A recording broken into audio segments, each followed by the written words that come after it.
So just one comment. I'm fascinated by this discussion about that the students build the furniture and that becomes the curriculum.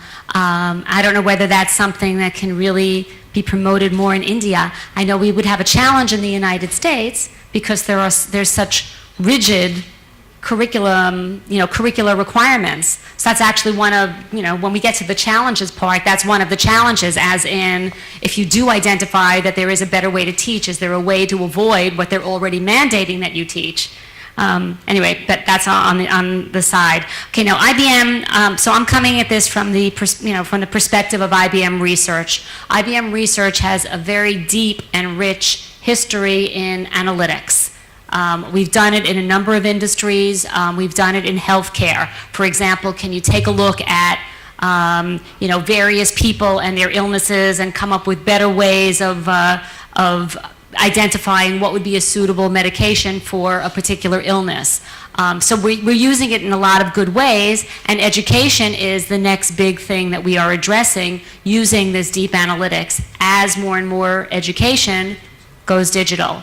So that sort of has been the drive from the IBM research perspective, and also this recognition that one size fits all does not work. And once you have data and you can analyze it, you can really start personalizing the experience for every student. So now, if we take, an Indian perspective, if you actually have a very large population, but it's a very diverse population, can you nonetheless make each student feel as though they're getting that kind of individualized attention?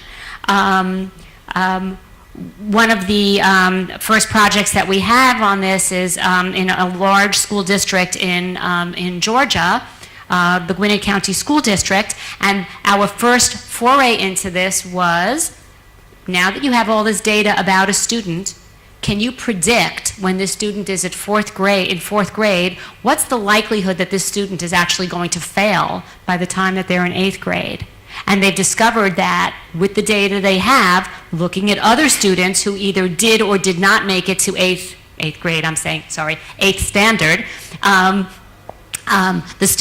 can you actually predict? And they found that with something like 90% accuracy, you can predict that this student is on a track to fail.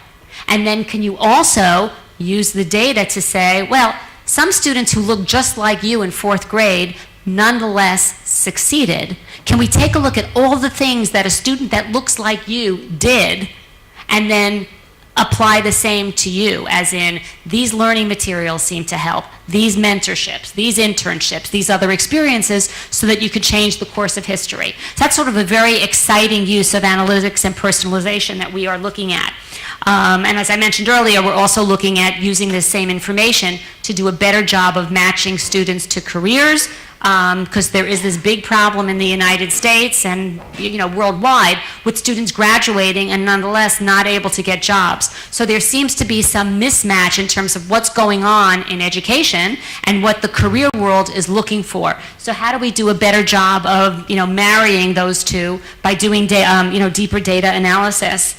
And actually, one of our colleagues earlier was talking about the best innovation that his son identified was the pause and rewind button. And I think that's actually, a very simple view of the need for personalization. And so that's really what we're driving to with our technology. Some of the challenges, in order to do this, you need the information about the student to be in digitized format. For it to work really well, you want all the information about the student from lower school to university and even once they're in the workplace. We don't have that yet. So this only gets interesting when we actually have that sort of information available. Then a couple of questions that I have for my more education savvy colleagues here, because again, we're coming at this from the technology point of view. What is the metric of success? So I hear everyone here saying things like, we don't need students to memorize things anymore, they can Google it, and that is true. But how do you know when you succeeded if it no longer is testing on information? So I just sort of pose that as an open question to the education community. You could say, I know he has succeeded if he gets a great job, but that's sort of pretty much at the end of the game. How do you know all along that you're doing the right thing? And then just finally, I wanted to say, and I'm hearing this again from a lot of what people are saying, you know, we have the technology, but I've been in IBM research a long time, and we've worked on a lot of different technologies. And when you have your heart in technology, sometimes you are technology looking for a solution rather than a solution that demands the technology. So let's make sure that we don't do that in the education space, and that we are indeed using the technology in ways that really are improving the outcomes.